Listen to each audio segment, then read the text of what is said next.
نحمده ونصلي ونسلم على رسوله الكريم وعلى آله وصحبه ومن تبعهم إلى يوم الدين. أما بعد، فأعوذ بالله من الشيطان الرجيم.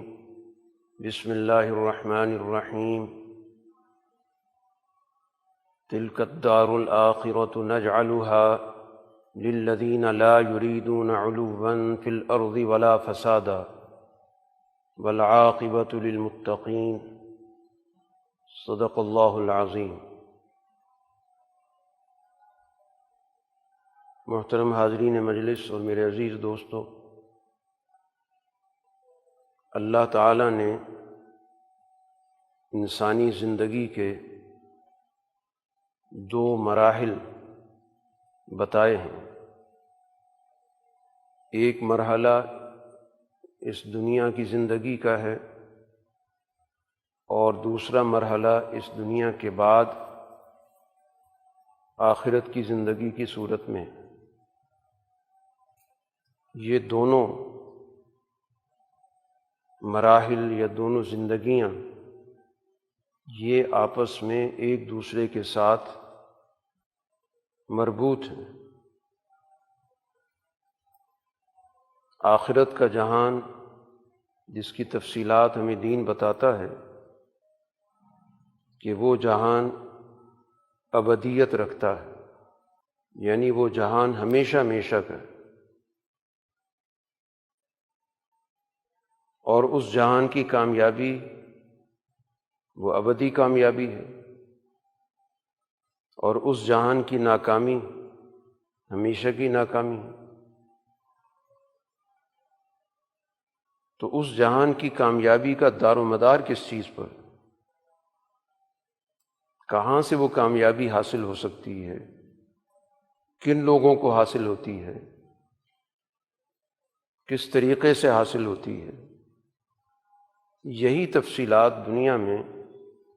انبیاء علیہ الصلاۃ بتانے آتے ہیں، اور وہ اس دنیا کے اندر انسانی اعمال کے نتائج بتاتے ہیں کہ انسانی اعمال کیا ہیں، ان کی حقیقت کیا ہے، اور بالآخر یہ کس نتیجے میں ڈھل جاتے ہیں. انسان کا کوئی بھی عمل بے نتیجہ نہیں ہوتا، ہر عمل کا ایک نتیجہ ہے. بظاہر جس کام کو ہم لا یعنی بھی کہیں اس کا بھی ایک نتیجہ ہے. تو دونوں جہانوں کا بڑا گہرا ربط کہ انسان کے یہاں کے اعمال آخرت میں اپنی بھرپور صورت میں نتیجہ خیز ہوں گے. تو یہ ابدی کامیابی کا جو تصور دین کے اندر موجود ہے، قرآن حکیم ہمیں بتاتا ہے کہ یہ اس دنیا کے عمل سے جڑا ہوا ہے، اور دنیا کے وہ اعمال جن کا تعلق انسانوں کی معاشرتی زندگی سے، ان کی اجتماعی زندگی سے، وہ اعمال جس کے نتیجے میں افراد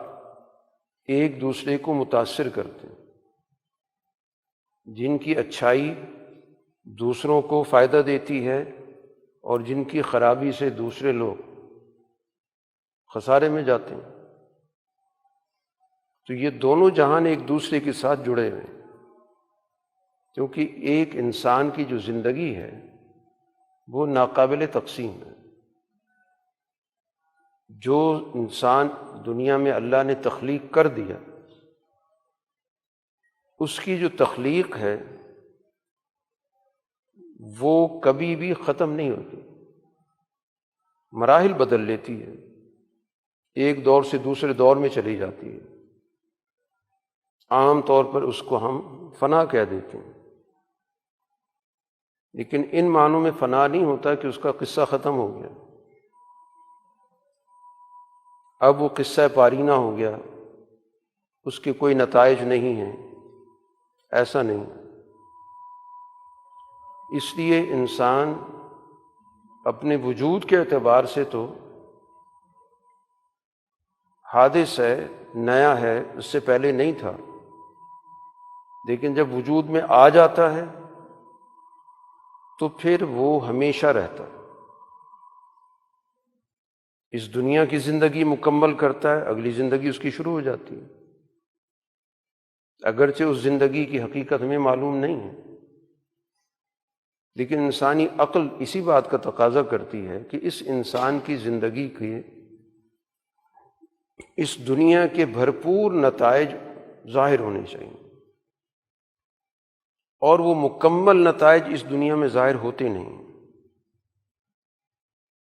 بہت ساری چیزیں اس میں رکاوٹ بن جاتی ہیں، کبھی حالات سازگار نہیں ہوتے، کبھی اعمال کی جو نوعیت ہے اس کو دنیا کے اندر صحیح طور پہ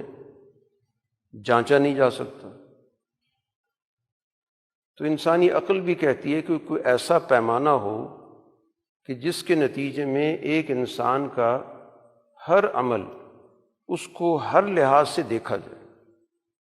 کہ اس کے پیچھے کیا نظریہ ہے، کیا مقصد ہے، اس کا کیا ہدف ہے، اس میں کیا ارادے ہیں، اس میں کیا اس کی نیتیں ہیں، اس کے کیا مقاصد ہیں، اس میں کتنا اخلاص ہے، کتنی اس کے اندر عقل و دانش ہے، کتنے شعور کا اس نے مظاہرہ کیا ہے، بہت سارے پہلو۔ دنیا کے اندر تو اعمال کا ایک ظاہر ہے جس پہ فیصلے ہوتے ہیں، اور اس ظاہر کو چھپانے والے بھی بہت سارے عناصر ہوتے ہیں جس کی وجہ سے حقائق چھپا دیے جاتے ہیں۔ تو دنیا کے اندر جو نتیجے کا نظام ہے وہ کامل نہیں ہو سکتا، نتائج ضرور دنیا میں نکلتے ہیں، اس کا کوئی انکار نہیں کر سکتا، اور اسی بنیاد پر انسان اپنے اعمال کا فیصلہ بھی کرتا ہے کہ جس عمل سے اس کو نقصان ہوتا ہے یا جس کا اس نے نقصان دیکھا ہے، مشاہدہ کیا ہے، یا اس کو تاریخ کے اندر اس طرح کے نقصان نظر آئے، ان سے وہ دور رہتا ہے، ان کو نہیں اختیار کرتا اگر اس کے اندر عقل و شعور موجود ہے، اور ان اعمال کو اختیار کرتا ہے جس کے نتائج دنیا کے اندر اچھے نکل چکے ہوتے ہیں، اور اپنی زندگی کے اندر بھی اچھے برے نتائج دیکھتا ہے، اور اس کی روشنی میں اپنی زندگی کے مستقبل کے فیصلے بھی کرتا ہے۔ تو دنیا میں نتائج کا نظام موجود ہے، اس کا انکار کرنا درست نہیں ہے، لیکن ایسا نتیجہ کہ جو ہر لحاظ سے مکمل ہو وہ اس دنیا میں نہیں ہوتا، کہ ایک شخص کے اعمال کو دوسرا صرف ظاہر کے اعتبار سے تو دیکھ سکتا ہے، لیکن اس کی اس کیفیت کو نہیں دیکھ سکتا جس کیفیت کے ساتھ اس نے وہ عمل کیا۔ اگر اچھا عمل کیا تو اس کے پیچھے کیا اخلاص تھا، کتنا شعور اس کے اندر موجود تھا، اس کی ترجیحات کہاں تک ٹھیک تھیں، یا اگر ایک برا عمل کیا ہے تو اس کے اندر کتنی شدت تھی، اس کی نیت کے اندر کتنا فتور تھا، کس قدر اس کے اندر سختی تھی، جبر تھا۔ عمل کا ظاہر اس کو نہیں بتاتا، تو اس لیے دنیا کے اندر جو اعمال کے ظاہر پر نتائج نکلتے ہیں اس کی پوری حقیقت دنیا میں جانچ پرکھ میں نہیں آتی۔ تو اسی وجہ سے انسانی عقل بھی یہ تقاضا کرتی ہے کہ کوئی ایسا نظام ہونا چاہیے کہ جس کے تحت انسانی اعمال کے مکمل نتائج پوری تفصیلات کے ساتھ، یعنی اس کی تعداد کے اعتبار سے بھی اور اس کی کیفیت کے اعتبار سے بھی، اس کی کوالٹی کے اعتبار سے بھی اور اس کی کوانٹٹی کے اعتبار سے بھی، اس کی پیچھے ایک انسان کا جو مقصد ہے اس لحاظ سے بھی، اس مقصد سے اس کے لگن کے اعتبار سے بھی، اس کے لیے اس کی قربانی کے اعتبار سے کہ اس کی وہ قربانی کس ماحول میں تھی، کتنی رکاوٹیں تھیں، کتنے حالات ناسازگار تھے، یہ ساری چیزیں ظاہر ہے اس کے لیے اللہ تعالیٰ نے ایک آخرت کا نظام انہی تفصیلات کے لیے رکھا کہ جس میں ایک انسان کو ہر لحاظ سے مکمل طور پر یہ اطمینان ہو جائے گا کہ میرے عمل کو مکمل طور پر دیکھا گیا، پرکھا گیا، اور اس کا جو نتیجہ ہے وہ بھرپور طریقے سے میرے سامنے آ گیا۔ اسی وجہ سے تو اعمال کے اندر درجات ہوتے ہیں۔ یہی نماز جو ہم ادا کرتے ہیں، اسی طرح کی نماز صحابہ کرام نے بھی ادا کی تھی۔ وہ بھی 4 رکعات 2 رکعات جو نماز کی ترتیب ہے وہی پڑھا کرتے تھے۔ اس لحاظ سے تو شریعت میں کوئی فرق نہیں۔ شریعت کے احکام سب لوگوں کے لیے، حتیٰ کہ خود رسول اللہ صلی اللہ علیہ وسلم نے بھی اسی طرح ہی نماز پڑھی۔ لیکن اگر آپ نمازوں کا موازنہ کریں گے تو ہر شخص جانتا ہے کہ زمین آسمان کا فرق ہے۔ تو یہ فرق کس چیز کا ہے؟ کہ اس کیفیت کا ہے کہ جو ہمیں حاصل ہے یا نہیں ہے، یا وہ کیفیت جو ان کو حاصل تھی۔ ان کیفیتوں کے درمیان کیا درجہ بندی ہے دنیا میں کوئی نہیں کر سکتا، کوئی جائزہ نہیں لے سکتا، کوئی کسی کے بارے میں فیصلہ بھی نہیں کر سکتا۔ تو اب یہ ساری تفصیلات، جتنے بھی اعمال اچھے یا برے، ان کے لیے آخرت کا ہونا یہ انسان کے ساتھ انصاف کا تقاضا ہے۔ مظلوموں کے ساتھ بھی انصاف کا تقاضا ہے کہ اس دنیا کے اندر کتنے مظلوم ہیں جن کی داد رسی نہیں ہوتی، پوری زندگی اسی ظلم کی حالت میں گزار کے چلے جاتے ہیں، اور کتنے ظالم ہیں اس دنیا کے اندر کہ دنیا کی عدالت ان تک پہنچ ہی نہیں پاتی، دنیا میں کوئی فیصلہ نہیں ہو پاتا ان کے بارے میں، اور وہ ظلم کرتے کرتے ہی دنیا سے چلے جاتے ہیں۔ اب لازمی طور پر اس مظلوم کی داد رسی ہونی ضروری ہے، اور اس ظالم کا محاسبہ بھی ضروری ہے۔ تو اس لحاظ سے دار آخرت کا ہونا، آخرت کی منزل کا ہونا، آخرت کے گھر کا ہونا، یہ ایک انسان کو انصاف دلانے کے لیے ضروری ہے۔ تب قرآن حکیم بتاتا ہے کہ یہ آخرت کا جو گھر ہے یا آخرت کی منزل ہے، یہ کن لوگوں کے لیے؟ تو اس آیت کریمہ میں یہی ایک بنیادی اصول بتایا گیا کہ تلک الدار الآخرۃ نجعلها للذین لا یریدون علوا فی الارض ولا فسادا۔ اللہ تعالیٰ کہہ رہا ہے کہ یہ آخرت کا گھر ہم نے طے کر دیا ہے ان لوگوں کے لیے کہ جو زمین کے اندر دوسروں پہ بالادستی نہیں قائم کرتے، تو دوسروں پر اپنے آپ کو مسلط نہیں کرتے، دوسروں کو نیچا دکھا کر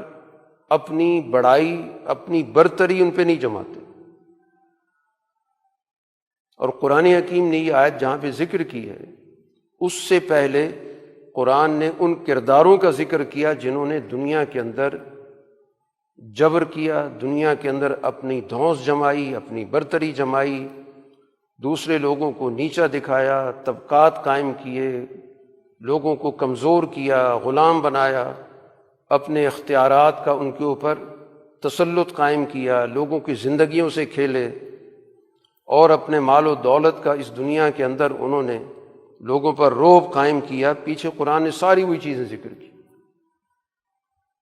2 بڑے کردار قرآن نے اس صورت کے اندر اس آیت سے پہلے ذکر کیے، ایک فرعون کے کردار کا، ایک قارون کے کردار۔ یہ ایک سیاسی کردار ہے اور ایک معاشی کردار ہے۔ اور اس کے بعد اب یہ قرآن حاصل بتا رہا ہے کہ یہ آخرت جس کو انسان حاصل کرنا چاہتا ہے، یا جس کا تعلق دنیا کے اندر دین کے تصورات سے موجود ہے، تو اس کا تعلق خواہشات سے نہیں ہے کہ خواہشات کے نتیجے میں آپ کو کوئی اچھی آخرت کی منزل مل جائے گی۔ قرآن نے کہا سب سے پہلے تو یہ طے کرو کہ دنیا کے اندر جبر کس نے قائم کیا، جس کو قرآن نے کہا ان فرعون علا فی الارض، اسی کو قرآن یہاں پر کہہ رہا ہے کہ لا یریدون علوا فی الارض، کہ جس نے زمین کے اندر اپنی دھونس جما رکھی تھی، اپنے اختیارات اس نے اس طور پر استعمال کیے کہ لوگوں کی زندگیاں اس کے ہاتھ میں تھیں، اس نے پوری کی پوری نسل تباہ کی۔ اور کئی عرصے تک اس نے یہ دھندا کیا۔ تو اس طرح جو زمین کے اندر برتری پیدا کرتا ہے، لوگوں پر اپنا روب جھاڑتا ہے، ان کو نیچا دکھاتا ہے، ان کو دوسرے تیسری درجے کی مخلوق بنا دیتا ہے، اور اپنے آپ کو سب سے اعلیٰ بنا دیتا ہے، اور یہ تکبر ان کے ذہنوں میں بھرا ہوتا ہے۔ اس تکبر کی بنیاد پر وہ دنیا کے اندر باقی لوگوں کو بہت ہی حقیر سمجھتے ہیں، ان کی زندگیوں سے کھیلنا کوئی مسئلہ ہی نہیں ہوتا۔ وہ لاکھوں لوگوں کو ہی مار دیتے ہیں، ان کی پیشانی پہ کبھی پسینہ نہیں آتا۔ اس قدر نخوت اور تکبر اور رعونت ان کے اندر ہوتی ہے کہ دنیا کے اندر بستیوں کی بستیاں اجاڑ دی جاتی ہیں، اور ان کو ذرا سے بھی اس پہ ملال نہیں ہوتا، ذرا سے بھی افسوس نہیں ہوتا۔ یعنی اس کے لیے وہ ایک جملہ کہنے کے لیے بھی تیار نہیں ہوتے کہ اتنی بڑی تعداد میں جو انسانیت تباہ ہوئی تو ہم اس پہ اظہار افسوس کرتے ہیں یا ہم اس پر اپنے ملال کا اظہار کرتے ہیں۔ تو یہ ہے علواً فی الارض، کہ ان کے دلوں کے اندر انسانیت کے لیے ہر لحاظ سے سنگ دلی موجود ہے۔ وہ انسانوں کو انسان نہیں سمجھتے، ان کی نظر میں انسان کی تعریف پہ صرف وہ پورا اترتا ہے کہ جو ان کے مخصوص دائرے میں ہوتا ہے، اس کا ایک مخصوص کلچر ہوتا ہے، اس کی ایک مخصوص زبان ہوتی ہے، اس کے مخصوص مفادات ہوتے ہیں، اس کو وہ انسان کہتے ہیں۔ یہ جب انسانی حقوق کی بات ہوتی ہے اور سمجھا یہ جاتا ہے کہ جی پوری دنیا کے حقوق کی شاید کوئی بات ہوتی ہے کہ جو مغرب نے انسانی حقوق کا تصور متعارف کرا دیا، اتنے ادارے بن گئے، انسانی حقوق کی بنیاد پر مختلف ملکوں کے ساتھ تعاون ہوتا ہے، تو سب سے پہلا بنیادی حقوق سے پہلا سوال ہے کہ وہ انسان کہتے کس کو، ان کی انسان کی تعریف کیا ہے۔ یہ تو ہماری غلط فہمی ہے نا کہ ہم سمجھ رہے ہیں کہ شاید وہ سارے لوگوں کو انسان سمجھتے ہیں جو بھی دنیا کے اندر ایشیا، افریقہ، لاطینی امریکہ جہاں بھی رہتے ہیں، لیکن ان کی تعریف میں انسان وہ ہے جو ان کے ہاں رہتا ہے، جو خاص نسل سے تعلق رکھتا ہے۔ دوسری نسل کا انسان ان کے نظروں کے اندر اس درجے کا انسان نہیں ہے جس درجے کا وہ اپنے آپ کو سمجھتے ہیں۔ وہ جو ایک نسل پرستی کی سوچ پائی جاتی ہے، ایک مخصوص ذہنیت پائی جاتی ہے، اس ذہنیت کا حامل شخص ان کی نظر میں انسان ہے، اس کے انسانی حقوق ہوتے ہیں، اس کی تفصیلات ہوتی ہیں۔ ان پہ کوئی ذرا سی زد پڑ جائے تو پھر پوری دنیا کے اندر جہنم کا ایندھن جمع کر دیا جاتا ہے، اور اگر کوئی اور انسان ہو تو ان کی نظر میں وہ انسان ہی نہیں ہے، چاہے وہ ایشیا کا ہے، افریقہ کا ہے، لاطینی امریکہ کا ہے، جہاں کا بھی ہوتا ہے۔ تو یہ ہے علواً فی الارض، کہ زمین کے اندر اپنے آپ کو برتر سمجھ کر، دوسروں کو حقیر جان کر، ان کی حیثیت کو اپنے مفادات کے تابع کر دیں، کہ جہاں تک یہ کام آ سکتے ہیں، ان کا وجود ہمارے لیے مفید ہو سکتا ہے، یا کم سے کم ان کا وجود ہمارے لیے خطرے کا باعث نہیں ہوگا، تو ٹھیک ہے، اپنی زندگی بسر کر لیں۔ لیکن جہاں ہمارے مفادات میں رکاوٹ پڑی تو ہم نے ان کو انسان نہیں سمجھنا بلکہ ایک رکاوٹ سمجھ کے ان کو ہٹا دینا۔ یہی فرعونی ذہنیت تھی جو قرآن نے تعارف کرایا، وَجَعَلَ أَهْلَهَا شِيَعًا، اس نے سوسائٹی کو باقاعدہ طبقات میں تقسیم کر دیا۔ ایک طبقے کو اس نے سارے اختیارات دے دیے، جیسے چاہو ان کے ساتھ طرز عمل اختیار کرو، جب چاہے ان کی جان لے لو، جب چاہے ان پہ حملہ آور ہو جاؤ، جب چاہے ان کی عزت پامال کر دو، جیسے چاہے ان سے کام لے لو۔ اور دوسری نسل کو اس نے انتہائی درجے میں ذلت سے دوچار کر دیا، ان کی زندگیاں بے معنی کر دی، حتیٰ کہ ان کو ذہنی طور پہ اتنا پست کر دیا کہ ان کے اندر انسانیت کے لیے سوچنے کا جذبہ بھی ختم ہو گیا۔ وہ اسی ماحول سے ہی مانوس بنا دیے گئے کہ ہمیں 2 وقت کا کھانا ملتا ہے اور یہاں پر ہماری زندگی بسر ہو رہی ہے۔ تو یہ ہے زمین کے اندر برتری کا نظام، بالادستی کا نظام، جبر کا نظام، اور آج کے زمانے میں جس ہم کہتے ہیں سامراج کا نظام، وہ یہی چیز ہوتی ہے، اور اسی کا لازمی نتیجہ فساد ہے کہ معاشرے کے اندر فساد پھیلتا ہے، معاشرے کے اندر عدل نہیں رہتا، ہر قسم کا فساد، طبقاتی فساد، معاشی فساد، معاشرتی، سیاسی بد امنی پوری دنیا کے اندر آپ کو نظر آئے گی۔ ایشیا کے اندر بد امنی، افریقہ کے اندر بد امنی، لاطینی امریکہ کے اندر بد امنی، اور پیدا کون کرتا ہے؟ یہی گروپ پیدا کرتا ہے، یہی گروہوں کو لڑاتا ہے، ان کے ذریعے وہ اپنے نئے سے نئے اسلحے کا تجربہ کرتا ہے، پھر اس کے ذریعے وہاں کے وسائل پہ قبضہ کرتا ہے، ان وسائل کو اپنے کام میں لاتا ہے، وہ دنیا بھر کے وسائل کو اپنے وسائل سمجھتا ہے کہ ان کا تعلق قوموں کے یہاں وہاں کے رہنے والوں سے کوئی تعلق نہیں، ہمارا براہ راست ان پر حق ہے۔ چاہے دنیا کے اندر پیٹرول نکلا تو سب سے پہلے اس پہ اپنے حقوق جمائے اور طے کرا دیا کہ جو بھی لے گا دنیا کے اندر تو اس کی پیمنٹ جو ہماری کرنسی میں ہوگی، جو پیٹرو ڈالر کا سسٹم وجود میں آ گیا۔ اب وہ معدنیات کے پیچھے ہے کہ دنیا کے اندر جہاں جہاں معدنیات ہیں وہاں پر فساد آپ کو نظر آئے گا، دنگا نظر آئے گا، لڑائی نظر آئے گی۔ تو یہ فساد تو باقاعدہ پیدا کیا جاتا ہے تاکہ اس فساد کی آڑ میں ان کو مداخلت کا موقع ملے۔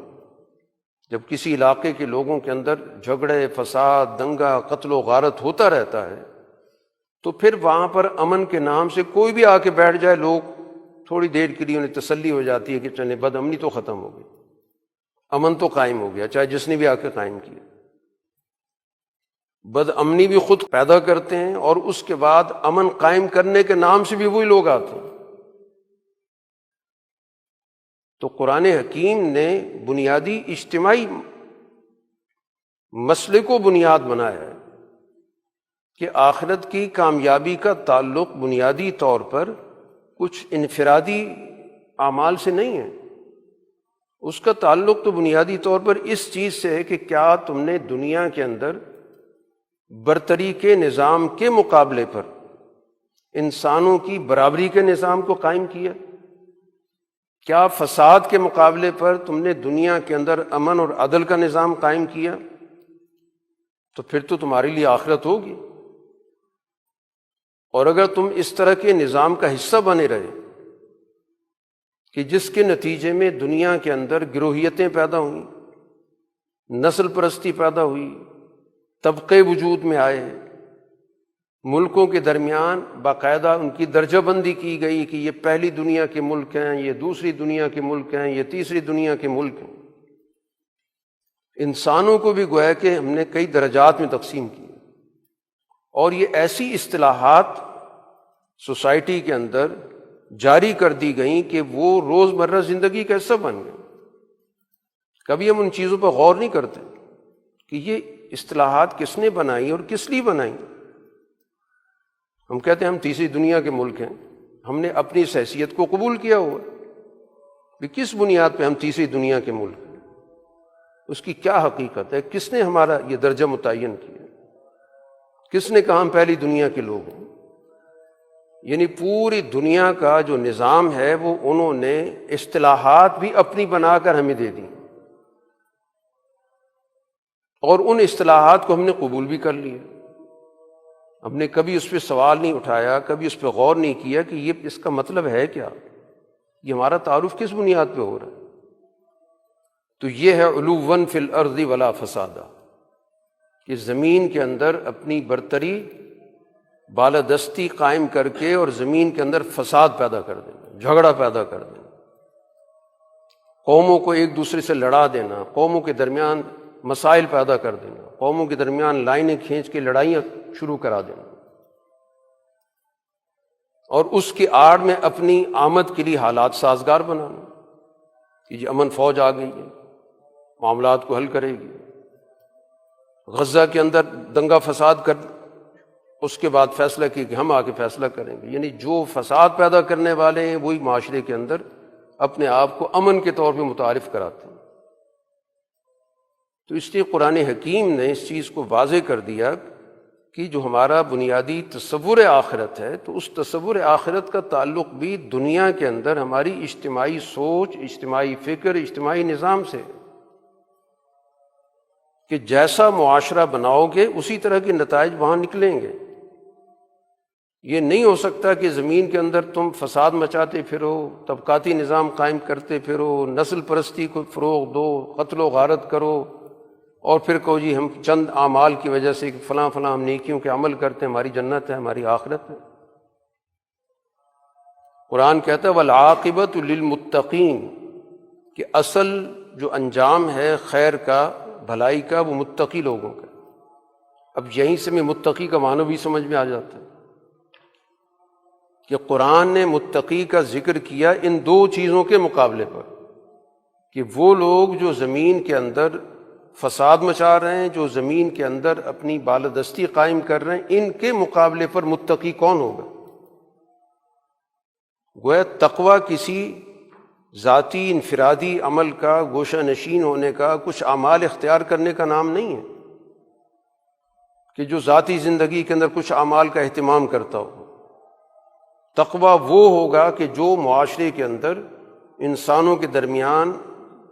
مساوات کی بنیاد بنے گا، عدل کی بنیاد بنے گا، معاشرے کے اندر بدامنی کو ختم کرے گا، تمام انسانوں کو ایک درجے پر رکھے گا۔ تقوی اس کے بغیر وجود میں آ ہی نہیں سکتا۔ تو قرآن حکیم نے یہاں پر بڑے واضح الفاظ میں کہہ دیا کہ متقین وہی کہلا سکتے ہیں کہ جن کے اندر یہ دو بنیادی خرابیاں نہیں ہوں گی، اور ان خرابیوں کی جگہ پر جو بنیادی صفات ہیں وہ موجود ہوں گی۔ اور وہ صفات کیا ہیں؟ سوسائٹی کے اندر انسانوں کو ایک خاندان سمجھنا، ان کا ایک ماں باپ ہے، اس ماں باپ کی یہ ساری انسانیت اس کی اولاد ہے۔ اولاد انسانیت جہاں بھی رہتی ہے وہ سب کے سب ایک کنبہ ہے، اس میں کوئی بڑا کوئی چھوٹا ان معنوں میں کہ ایک پہلے درجے کا ہو، دوسرا دوسرے درجے کا ہو، تیسرا تیسرے درجے کا ہو، کوئی چوتھے درجے کو نہیں ہے، سب کا ایک ہی درجہ۔ یہ بنیادی طور پر ہمیں سوچ دی گئی۔ اس لیے قرآن ہو یا قرآن سے پہلے کی کتابیں ہوں، ساری کی ساری وہ انسانوں کو ایک درجے پر رکھتی، انسانوں کو تقسیم نہیں کرتی۔ ہر دور کا نبی تقسیم انسانیت کے خلاف آیا۔ قرآن ذکر کرتا ہے کہ جب بھی سوسائٹی کے اندر تقسیم پیدا ہوئی، نبی نے آ کر اس تقسیم کے خلاف بات کی۔ یہ جو توحید کا نظریہ ہے، یہ توحید کا نظریہ بنیادی طور پر اس کے معاشرتی، اس کے سیاسی، اس کے معاشی اثرات ہیں۔ یہ عقیدہ ایسا نہیں ہے کہ جس کے کوئی نتائج نہ ہو، کہ اللہ کو تو ایک مانو لیکن سوسائٹی کو تم افراتفری میں چھوڑ دو۔ توحید کا نظریہ وحدت معاشرے کا نظریہ ہے، وحدت معیشت کا نظریہ ہے، وحدت انسانیت کا نظریہ ہے۔ یہ ساری کی ساری مخلوق ایک وحدت ہے۔ تو انبیاء کی دعوت ہوتی اس کے خلاف ہے جو سوسائٹی کے اندر تقسیم کا عمل ہوتا ہے۔ وہ آ کر اس تقسیم کے خلاف گفتگو کرتے ہیں۔ معاشرہ بٹا ہوا ہوتا ہے، ان کے معاشرتی اعمال سے ان کا براہ راست تعلق ہوتا ہے، کبھی بھی ان سے ہٹ کے وہ اخلاقیات کی تعلیم نہیں دیتے۔ جو ہمارا ایک تصور پایا جاتا ہے کہ نبی تو اگر صرف اخلاقی گفتگو کرتا ہے، لوگوں کی اخلاقیات بہتر کرتا ہے، اس کا معاشرتی مضمون نہیں ہوتا، اس کا سیاست مضمون نہیں ہوتا، اس کا معیشت مضمون نہیں ہوتا، اس کا دنیا کے معاملے سے کوئی تعلق نہیں ہوتا، بس اخلاقیات پر لوگوں کو جمع کرتا ہے۔ تو یہ تو انبیاء علیہ الصلوۃ والسلام کی جو سیرت ہے اس کا انکار ہے۔ اخلاقیات پر گفتگو میں کبھی بھی سوسائٹی کے اندر کوئی اختلاف نہیں کر سکتا۔ دنیا میں کون ہوگا جو کہے کہ سچ بری بات ہے؟ کون کہے گا دیانت نہیں ہونی چاہیے؟ ساری دنیا یہ کہتی ہے۔ کوئی بھی آپ اخلاق کی کتاب کسی بھی مذہب کی اٹھا لیں، کسی بھی ملک کی اٹھا لیں، ان اقدار کا تو ہر جگہ ذکر موجود ہے، اس کی تو کوئی مخالفت بھی نہیں لکھا گیا۔ اور جس نے لکھا ہے اس کے بارے میں بھی سب جانتے ہیں کہ اس نے کیوں لکھا۔ کبھی کسی کی اس معنی کے اندر تعریف نہیں کی گئی کہ اس نے جھوٹ کے فضائل بیان کر رکھے۔ تنقید کر کے اس پہ بات ہوتی ہے۔ تو اب اس پر انبیاء کی مخالفت کیوں ہو رہی ہے؟ اگر صرف اخلاقیات پہ وہ گفتگو کر رہے ہیں، لوگوں کو صرف باز کر رہے ہیں، نصیحت کر رہے ہیں، تلقین کر رہے ہیں کہ اچھے انسان بن جاؤ، سچ بولا کرو، جھوٹ نہ بولا کرو، اس پر اس سوسائٹی کے اندر اس بالادست طبقے کا رد عمل کیا معنی رکھتا ہے؟ وہ کیوں اس پہ ناراض ہوتے ہیں؟ وہ کیوں اپنے دور کے نبی کی جان کے درپے ہو جاتے ہیں؟ یہی چیز سوچنے کی ہے۔ وہ اصل میں بنیادی بات پر توجہ دلا رہے ہوتے ہیں کہ تم لوگوں نے جو اپنے معاشرے کا نظام جس چیز پہ قائم کر رکھا ہے وہ انسانوں کی تقسیم ہے۔ تم نے انسانی وحدت کو پارا پارا کیا ہوا ہے۔ اس لیے ان کی بات کو سب سے زیادہ توجہ کہاں ملتی ہے؟ جن کے حقوق پامال ہوتے ہیں، ان کی بات کو توجہ سے سنتے ہیں۔ ان میں سے جن کے اندر جرأت ہوتی ہے ان کی بات قبول کر کے ان کے جماعت کا حصہ بن جاتے ہیں، اور اسی کو موضوع بنا کر نبی پہ تنقید ہوتی ہے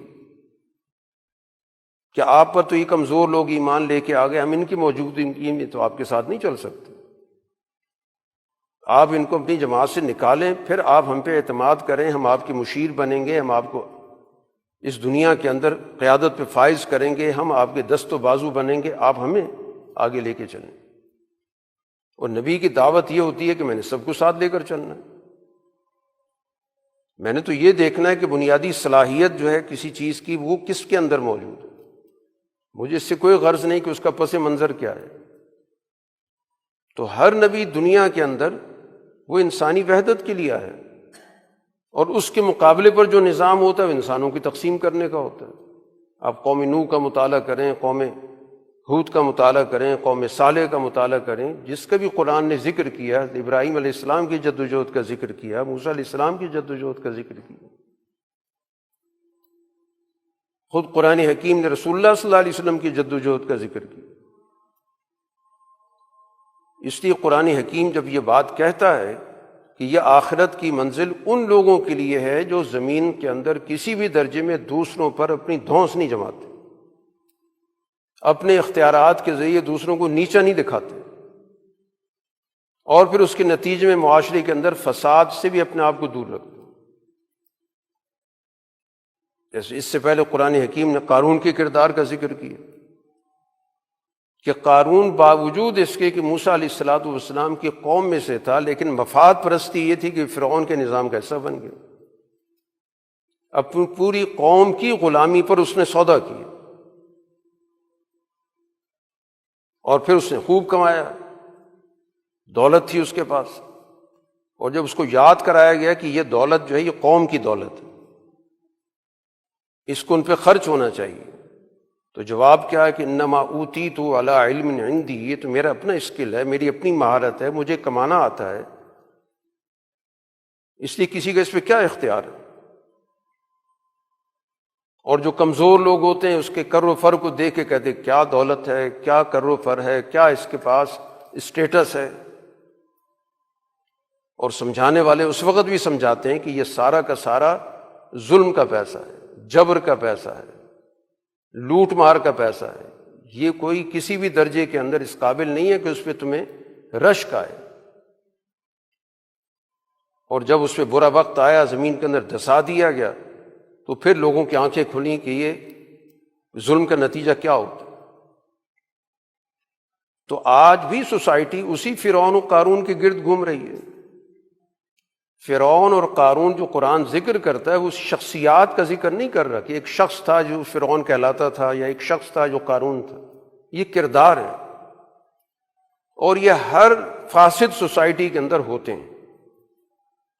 جو اس دور میں اس کا جو مرضی آپ نام رکھیں، یہ کردار ہے۔ اس لیے قرآن حکیم نے کہا لقد انزلنا الیکم کتابا فیہ ذکرکم، یہ کتاب تو تمہارے ذکر سے بھری ہوئی ہے۔ تو تمہارا ذکر کیا ہے کہ تم اپنے اندر سے فرعون کو دیکھو، قارون کو دیکھو، تمہیں تو ایک رہنمائی دے دی گئی، تم اپنے دور کے فرعون اور قارون کے کرداروں کو تلاش کرو، ان کے کردار سے اپنے آپ کو دور کرو، ان کی تابعیت مت اختیار کرو، ان کو کسی بھی صورت میں ان کے ساتھ تمہارا معاملہ نرمی کا نہیں ہونا چاہیے، کیونکہ یہ فساد کے منبع ہیں، فساد کی سرچشمے ہیں جو زمین کے اندر ہر جگہ پر فساد پیدا کر رہے ہیں۔ تو آج آپ کی سوسائٹی کے اندر فساد انہی کی وجہ سے، اور یہ قرآن کا موضوع ہے کہ ان چیزوں پر بات کی جائے۔ کچھ ان کو دین کے موضوعات سے نکال چکے ہیں، بات کرتے ہیں دین کی تبلیغ کی، دین کے واعظ کی، لیکن ان کا کہنا یہ ہے کہ ان کا دین سے ان معاملات کا کوئی تعلق نہیں۔ دین تو ایک فرد کو مخاطب کرتا ہے، ایک فرد کو کہتا ہے اچھے انسان بن جاؤ، اچھے اخلاق اختیار کر لو اور تمہیں آخرت میں کامیابی مل جائے۔ حالانکہ دین تو اقوام کا ذکر کر رہا ہے، کرداروں کا ذکر کر رہا ہے، حکمرانوں کا ذکر کر رہا ہے، اور اس فرد کا ذکر کر رہا ہے جس کا سوسائٹی کے اجتماع کے اندر مثبت یا منفی کردار ہے۔ فرعون کا ذکر کرتا ہے تو ایک سسٹم کے نمائندے کے طور پہ کرتا ہے، قارون کا ذکر کرتا ہے تو اس کی اس اجتماعی مفاد پرست معاشی کردار کی بنیاد پہ کرتا ہے، اور یہی کردار ہر دور کے اندر نبی کے مخالف ہوتے ہیں۔ تو اگر نبی نے صرف اخلاقیات کی گفتگو کرنی ہو اور اس کا معاشرے کے نظام سے کوئی تعلق نہ ہو تو اس نبی کے تو معاشرے کے اندر اتنی مخالفت ہو ہی نہیں سکتی۔ ہمیشہ کسی چیز کو پرکھنے کا ایک پیمانہ ہوتا ہے کہ اس کا مخالف کون ہے، کس قسم کا ہے۔ یہ بڑا آسان پیمانہ ہے۔ اگر کسی کو کسی کی تعلیمات سمجھ میں نہیں آتی کہ ہمارا اتنا علم نہیں ہے، اتنی عقل نہیں ہے، اتنا شعور نہیں ہے کہ ہم ان تعلیمات کو سمجھ سکیں، تو ایک بڑی واضح سی چیز ہے کہ یہ دیکھو کہ اس کی مخالفت کون کر رہا ہے، کون سا طبقہ کر رہا ہے۔ اسی سے اندازہ ہو جائے گا کہ اس کی تعلیمات اس طبقے کے رویے، اس کے پیغام، اس کے نظام کے خلاف ہیں۔ ہر نبی کے مخالفت میں کوئی کمزور آدمی نہیں آیا۔ اگر کمزور لوگوں کے اگر جذبات مجروح کیے گئے تھے، وہ کسی بت پرستی میں مبتلا تھے تو اس پر کوئی گفتگو ہو رہی تھی، ہمیشہ اس دور کا طاقتور طبقہ ہی نبی کے مقابلے پر، اور یہی ہر دور کے اندر دیکھنے کی چیز ہوتی ہے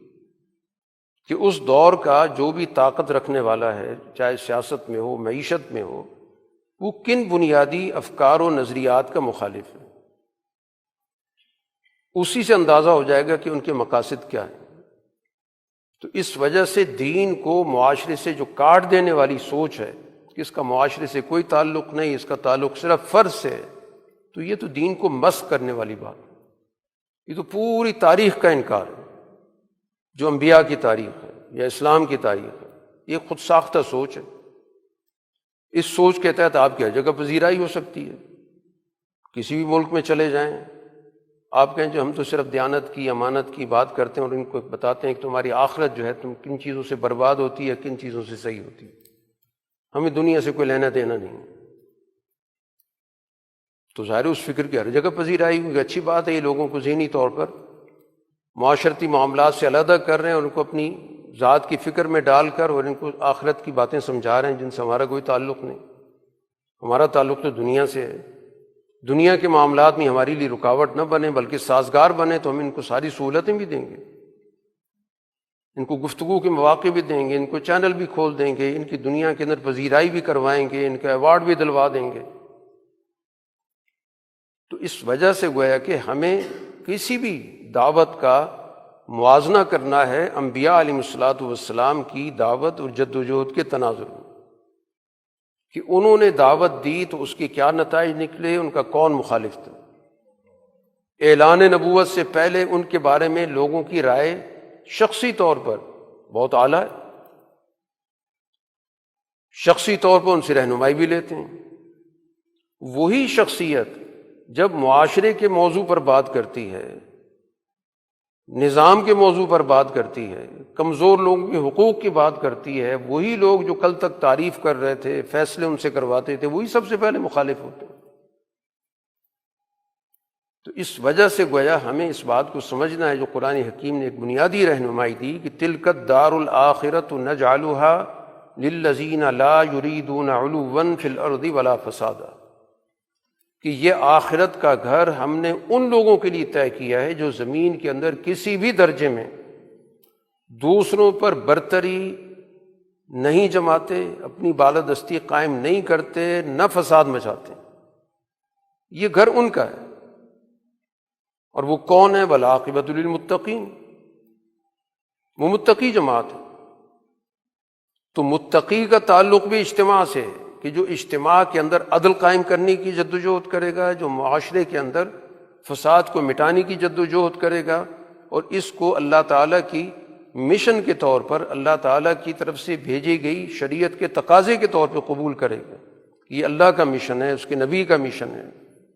اور میں نے اللہ تعالیٰ کی رضا کے لیے معاشرے کے اندر اس برتری، اس بالادستی، اس افراتفری، اس طبقاتیت، اس فساد کے خلاف جدوجہد کرنی، تو وہ متقی کہلائے گا۔ جو اجتماع سے کٹا ہوا آدمی ہے، اس کے اندر تو تقوی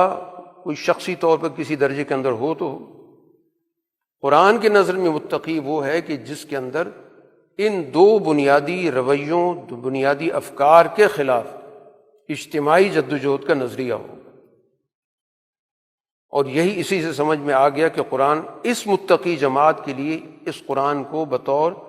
نمونے کے پیش کرتا ہے، ھدی للمتقین، کہ یہ وہ جماعت ہے جو اس قرآن حکیم سے رہنمائی لیتی ہے، جس کا قرآن حکیم نے ذکر کیا، جس کے اندر برتری، بالادستی، طبقاتیت، افراتفری، فساد، معاشرے کی تقسیم کے نظریات کے خلاف اس قرآن حکیم سے رہنمائی لینے کا جذبہ ہوگا تو یہ قرآن اس کو بتائے گا، راستہ بھی بتائے گا، طریقہ بھی بتائے گا، رہنمائی بھی دے گا، اس کی تربیت کے اصول بھی بتائے گا کہ کن اصولوں پر تمہیں تربیت حاصل کرنی ہے، کس طرح تم نے اپنے اللہ سے تعلق جوڑنا ہے، کس طرح مخلوق کی خدمت کرنی ہے۔ تو اس لحاظ سے گویا کہ دنیا کے اندر دین کا جو اجتماعی تصور ہے، اس کو سمجھنا اور اس کے مطابق دین کے تقاضوں کو پورا کرنا، اور اس کے مقابلے پر جو بھی سوچ موجود ہے، وہ انفرادیت کی سوچ یا دنیا کے نظام سے کاٹنے کی سوچ یا جس میں ذاتی اصلاح تک اپنے آپ کو محدود کرنے کی سوچ، تو یہ ساری سوچیں گویا کہ اس اجتماعی فکر کے مقابلے پر یہ اعلی کار کی کام کرتی ہیں، ان سے کوئی اور فائدہ اٹھاتا ہے، اور جس چیز سے بھی طاقتور کو فائدہ پہنچے، ظالم کو فائدہ پہنچے، وہ کسی صورت میں بھی دین کا پیغام نہیں ہو سکتا، وہ دین کا نظام نہیں ہو سکتا، وہ دین کی تعلیم نہیں ہو سکتی، چاہے ملمہ کاری کے طور پہ آپ اس کو دین کے طور پہ پیش کرتے رہیں۔ خود قرآن حکیم نے کہہ دیا کہ وہی فسادی ہوتے ہیں، تم سمجھتے نہیں ہو، جو کسی فساد کے مقابلے پر کھڑے ہونے کی بجائے اس فساد کے جواز پر کام کرنا شروع کر دیں اور لوگوں کو ان کی ذات کے مسائل میں الجھا دیں، اجتماع سے کاٹ دیں، تو اس کا مطلب یہ ہوا کہ پھر وہ کسی اور کا کام کر رہے ہیں، چاہے شعوری طور پہ کر رہے ہیں، لاشعوری طور پہ کر رہے ہیں، یہ تو انہیں پتہ ہوگا۔ لیکن دین کو اجتماع کا نظریہ بنا کے کام کرنا، کہ یہ دین تو ایک پورا اجتماع بدلتا ہے، پوری سوسائٹی بدلتا ہے، پورا معاشرہ بدلتا ہے، سوچیں بدلتا ہے، افکار بدلتا ہے، اخلاق بدلتا ہے، دنیا کا جتنا بھی چلنے والا سارا کا سارا نظام ہے، معیشت، معاشرت، سیاست، تعلیم، جتنا بھی ہے، یہ سارا کا سارا دین کا موضوع ہے، اور اس کے لیے وہ افراد کی تربیت بھی اجتماعی نقطہ نظر سے کرتا ہے۔ بالکل افراد کی تربیت کے بغیر تو کوئی نتائج نہیں نکلتے، لیکن افراد کا نظریہ اجتماعیت کا ہونا ضروری ہے۔ اگر ان کا نظریہ انفرادیت کا ہے تو جو وہ تربیت لیں گے وہ انفرادی لیں گے۔ ایک ہی عمل ہوتا ہے، اس نظریے کی بنیاد پر ایک عمل اجتماعی نظریہ پر تربیت دے دیتا ہے، دوسرے کو انفرادیت پہ تربیت دے دیتا ہے۔ نظریے سے فرق پڑتا ہے،